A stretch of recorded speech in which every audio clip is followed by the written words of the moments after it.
สวัสดีครับพวกผมโรงชาแนลนะครับทุกคนคลิปนี้ผมจะพาทุกคนมาฟังความในใจ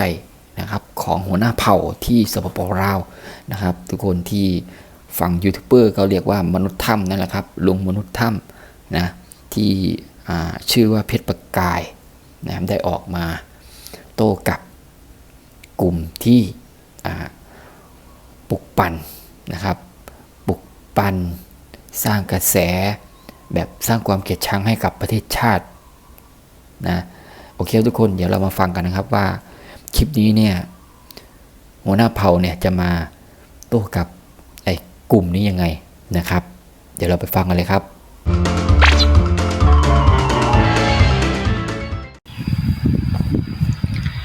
น้อมรับสักไทยพี่ปะลุงเนาะเฮาคนเราด้วยกันคนเราบรรดาเผ่าเนาะอยู่ทางภายในและต่างประเทศ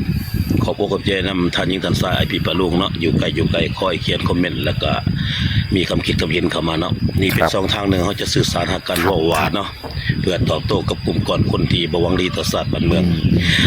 ท่านผู้ใกล้บ้านใกล้เมืองเนาะไปทำไปเรียนไปศึกษาไปทำธุรกิจสิ่งใดก็ตามแต่เฮาคนเราบรรดาเผ่าขอให้ทุกท่านเนาะสุขดีปรารถนาสิ่งใดได้มาดังใจปรารถนาหักสมัครสมานสมัคคีด้วยเจ้าสบายดีเนาะขอเขาสุนหาเนาะดังหูภูเขาขึ้นนี่เนาะคนนี่เนาะหยาบซ่าดักดันโอหันปั่นป่วนก่อกวนทุกเรื่องเนาะว่าแบบเน่าเหม็นอยากถามมึงแน่แนวคิดมันสมองปัญญาของมึงคิดได้เท่านั้นคำว่าหักคนเล่านะมึงสวยไปบอกพอมึงในบอกโดนธรรมไล่จับไล่กุมครับนี้ตีส่งมึงไปถามมึงดูอันบอลมึงว่าที่ดีที่เจริญที่สลาดหอบโหที่มีความโอบเอื้ออารีมึงไปถามมึงเด้อกูว่ามึงบ่กล้าถามกูว่าเขาสิไล่ข้อมึงนี้คือกันกับมึงถามมันนะ มึงว่าออกมานะจนสิกระดูกเข่าหมอแหละจักปีแหละมึงว่าไม่อย่างมาปั่นป่วนก็กระแสว่าล้มระบอบนั่นระบอบนี่แผ่นดินลาวกูนี่คนลาวอยู่นำกันหลายล้านคนเขามีเจ้ามีจอมเขามีถิ่นมีฐานภูมิลำเนาเขามีความเป็นลาวเขามีความสมัครสมานสามัคคีเขาบ่โง่บ่จ้าขึ้นแนวคิดของมึงดอกบักสมองมาปัญญาข่วยสัวได้สัวดีดักดานยุแย่ก่อควรปั่นป่วนบ่เลิกบ่แลเห็นหยังก็ตาตีตาล้านออกโอ้ตายอิสาลิษยามึงตายซะบ่เห็นบ้านเพิ่นเมืองทานนักธุรกิจเขามีเงินคนจีนคนหยังก็ตามแต่อยู่เต็มอยู่บนมึงอยู่หั่นกับคนจีนเบิดนั่นแหละนะเห็นพอมึงผิดกับจีนบ่เข้าใจจีนแล้วสิตายแทนพอบักกึกตายแทนที่ว่าหักคนลาวตอนนี้มันยากลำบากเห็นปัญหาพี่น้องอยู่ใกล้อยู่ทัดแทนที่สิคิดหาวิธีซอยว่าที่มันสร้างสรรค์พี่น้องกลับบ้านกลับเมืองเบิ่งแย่งกันปลุกระดมปกป้องอันนี้สร้างแต่กระแสสร้างแต่คนวุ่นวายบักตายสากมึงเฒ่าแก่ไก่เบ็ดเฮ็ดแก่ไก่แกงแขวก็บ่มียำเข่าแล้วหัวกะล้านตั้งทรงก็เป็นมึงสิเว้าบ่ฮอดอีกจักปีในกลุ่มของพวกซูดิมาเว้าดูถูกดูแค่ศาสตร์บ้านเมืองกูตายอิสาลิษยาบ่เข้าเรื่องเข้าเล่าตายมึงมีปัญญานะมึงขี่ยนต์มาพี่มาเบิ่งมาลิ้นมาเลาะเบิ่งบ่มีไผเฮ็ดหยังกับหัวมึงดอกจะเป็นกระต่ายตื่นตูมบักยำปอดหน้าดีตีหน้าซื่อว่าโอ้โตสมบัติสมนวนไผสิฟังหัวปอดมึงหั่นน่ะกูสิบอกได้ยุแย่ไปเบิดอันนั้นอันนี้ผู้นั้นถืออันนั้นมันอยู่บ้านมึงกันบ่มีเรื่องปัญหาเนี่ยคือว่าไล่เอาค้อนทุบหัวกันปังบักจ้าตายอันนี้แหละเขาว่าอันน่ะพวกบ่มีเวียกหอนเห่าแล้วก็จกดากตัวเองมาดมควงบ่เข้าเรื่องกำพืชส่อสันดานสร้างแต่ความปั่นป่วนจิบหายไว้วอดว่าไปเบิดเขาเฮ็ดอีสังทำอีสังก็ได้ตายบอกแล้วย้ายของคืนคันคนเราไปโง่คือมึงคิดนั่นตายอยู่กูสิอยู่กันสบายปานนี้มึงอย่าไปคิดมึงตายอีกจัก100ชาติมึงก็บ่มีสิทธิ์คิดกูสิบอกแนวคิดสมองมาปัญญาข่วยแบบมึงบ่มีหยังสร้างสรรค์บ่มีหยังเพื่อเอื้ออาทรแบ่งปันตายบัดบอนอยู่หั่นจะแม่นโอ้ยเจริญคักมีความสุขคักเฮาผู้นั้นแก้กผู้นี้หั่นดีหลายตื่นเช้ามาค่ำมาบ่คิดหยังบ่มีแนวสร้างสรรค์อีสังถาม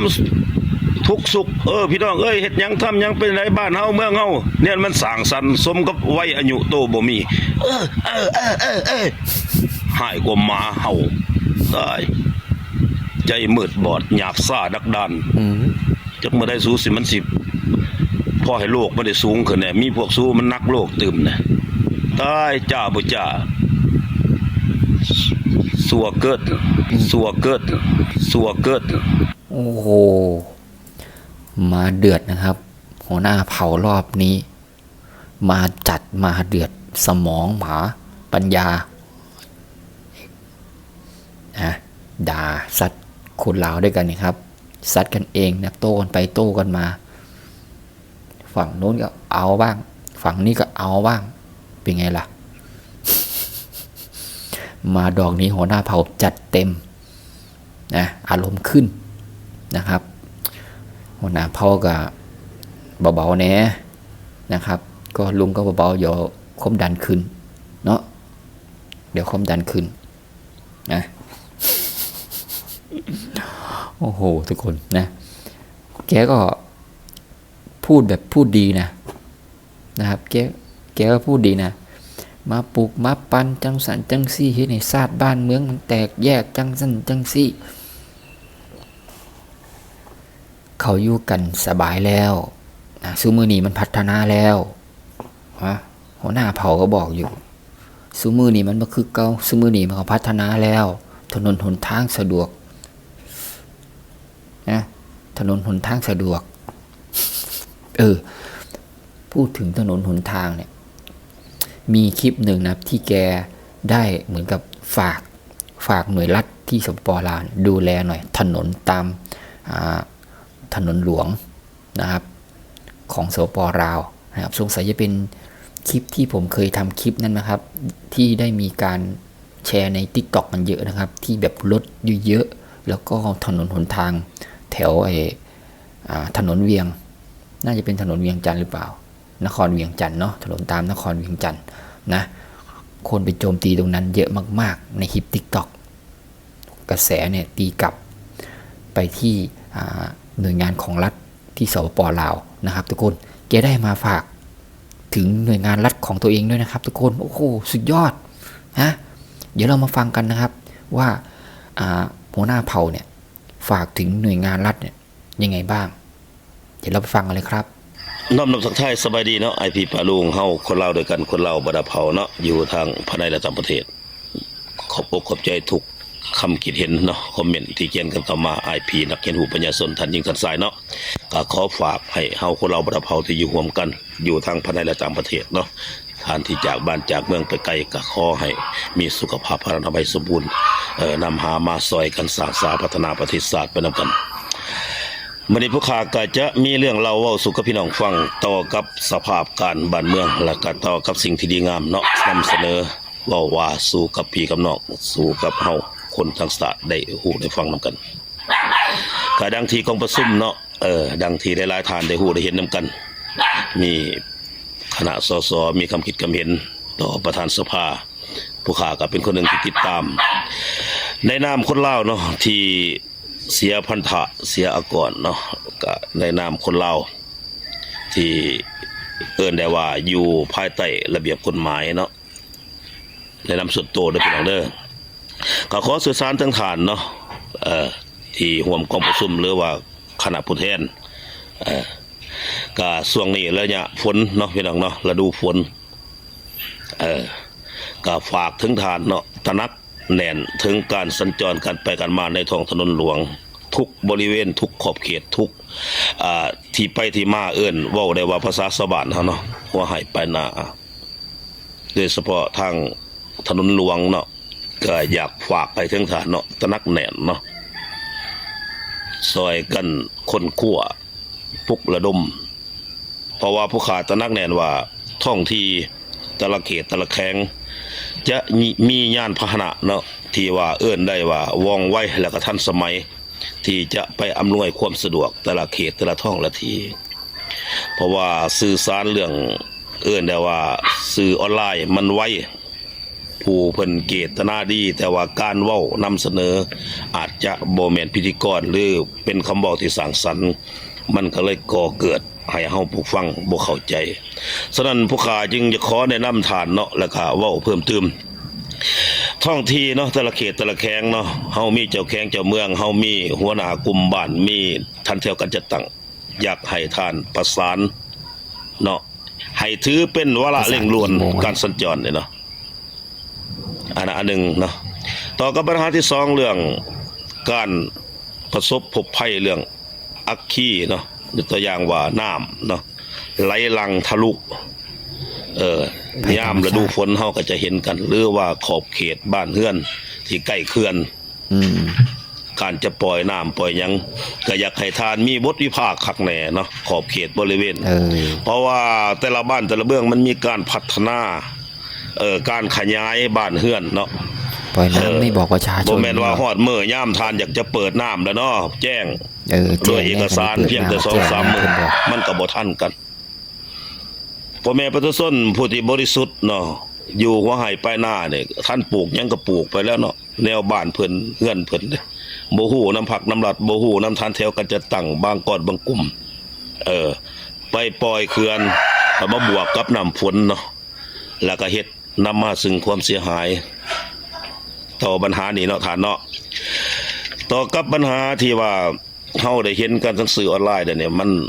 คุณแห้งมันดังขึ้นมาก็คือเกี่ยวกับบ่ว่าขุดค้นเนาะเรื่องบ่อแฮเรื่องคำหยังก็ว่ากันไปเดี๋ยวนี้ทั้งแขวงเสียงขวางดังที่เฮาเห็นกันนั่นเนาะเป็นยามาตกแค่ต่อกับการวิพากษ์วิจารณ์การใส่ยานพาหนะไปค้นไปลากไปแก่ก็นำมาซึ่งความยากลำบากผู้ที่ใช้ชีวิตอยู่กับสถานที่นั้นเนาะเพราะว่าทานที่ไปทำธุรกิจหรือว่ามียานพาหนะสิใหญ่ไปค้นเอาแกเอาลากเอาไประเบิดเอาบางจุดบางบ่อนที่เป็นขุดค้นอะไรก็ตามแต่เนาะจะเป็นแห่ธาตุหรือจะเป็นคำฉะนั้นก็อยากให้พวกท่านตระหนักแน่นเนาะเห็นความหมายความสำคัญเนาะเพราะว่าคนท้องที่นี่เป็นคนที่ได้ว่าทำมาหากินอยู่กับหันเนาะก็อยากให้ทานเน้นนักตัวนี้คันข้าวบนใดเห็นบนใดนะบ่อยากให้ทานมาต้องตักเตือนแก้ไขนะท่านใส่มาแต่การเด็ดขาดยุดจึกรถมิจะคันง่ายๆคันอยากเห็นเพราะว่าดำรัสนายกรัฐมนตรีก็แจ้งไปแล้วเนาะห้ามขุดค้นห้ามมีการนิ่งจริงเคลื่อนไหวแต่กับผู้ขาเห็นน้ำสื่อเนาะก็ยังเห็นหลายยังมีการเคลื่อนไหวฉะนั้นจึงจะขอฝากให้ท่านต่อกับปัญหาสุดท้ายบัดนี้การชื่นชมเนาะดีอกดีใจนำคณะพรรครัฐบาลเนาะที่มีการได้ว่าเซ็นสัญญาเนาะที่จะลงมือไว้นี่แหละว่าจะต่อกับถนนหนทางสร้างทางภาคเหนือสำเหนือหัวพันอุดมไซบ่อเต็นบ่อแก้วหลายจุดหลายบ่อนเนาะที่บริษัทเพิ่นได้ไปเซ็นสัญญาผู้ค้าก็ได้ติดตามฉะนั้นจึงจะขอฝากถึงท่านอีกมีประเด็นหลักเนาะเพราะว่าฤดูฝนแล้วท่านเนาะฮอดยามยากลำบากแล้วจังมาเห็นข่าวสารที่ว่าจะเฮ็ดจะทำเนี่ยนะอันนี้ผู้ค้าบ่อยากให้ได้ว่าสร้างกระแสเนาะหากมันเป็นไปได้ก็ขอให้ทานติดตามและก็ดำเนินการแท้จริงเพราะว่าผู้ที่เพิ่นอยู่ชนบทหัวหายปลายหน้าก็อยากเห็นทางคนกรีดอยากเห็นทางย่างหลายจุดหลายบ่อนจึงจะขอฝากให้ทานว่าหากว่าการโครงการของทานพัฒนามีการคืบหน้าคือแนวใดเนาะอยากให้บริบทของสื่อสารมวลชนของคณะงานภาครัฐออกมาอธิบายจะแจ้งคืบหน้าการลงไปเฮ็ดจังได๋เปิดพิธีการมื้อใดเนาะอันนี้ก็เป็นเรื่องที่ใกล้โตฉะนั้นผู้ข้าเองเพชรสวัสดิ์ประกายก็น้อมรับด้วยใจเนาะขอชื่นชมท่านสสและผู้แทนสภาทุกท่านเนาะขอให้มีพลานามัยที่สมบูรณ์แข็งแรงนำพาศาสตร์บ้านเมืองก้าวสู่ความวัฒนาถาวรเฮาคนลาวด้วยกันเนาะสมัครสมานสมัคคีด้วยใจบริสุทธิ์เนาะขอขอบอกขอบใจนำท่านยิ่งท่านทรายที่คอยติดตามและก็คอมเมนต์กันเข้ามาอยู่ดีแข็งแรงทุกคนเจ้า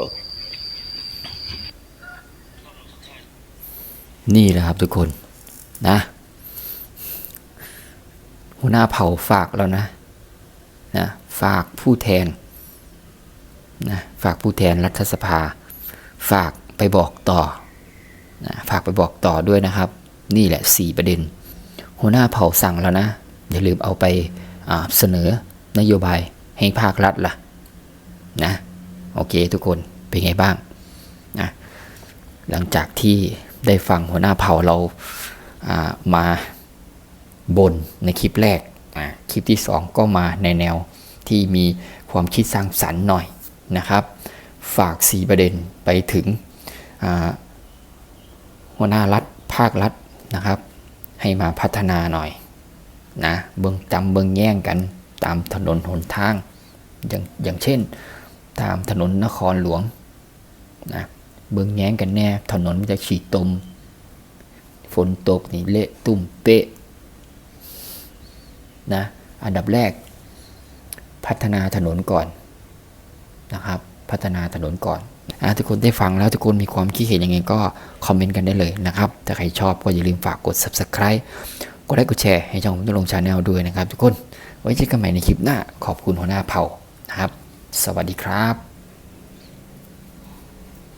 สู้ต่อไปครับ